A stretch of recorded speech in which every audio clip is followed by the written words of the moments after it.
नमस्कार शेतकरी बांधवांनो, आज आपण मौजे अडखळ येथे बंडू गायकवाड यांच्या शेतावर आहोत।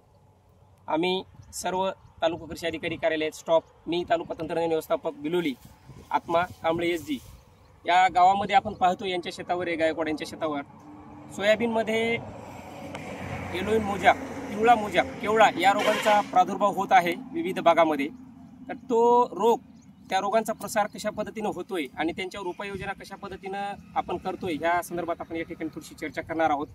तर शेतकरी बांधवांनो, हा जो पिवळा मोजाक आहे सोयाबीनचा, हा रसशोषक किडीमार्फत किंवा पांढरी माशीमार्फत हा रोगांचा प्रसार आपल्या पिकामध्ये होत असतो। तर ह्याच्यावर उपाययोजना वेळीच केलं पाहिजे। शेतामध्ये विविध भागामध्ये पांढरी माशींचा प्रादुर्भाव आपल्याला कमी करण्यासाठी एकरी 10 पिवळे चिकट सापळे लावणं गरजेचं आहे।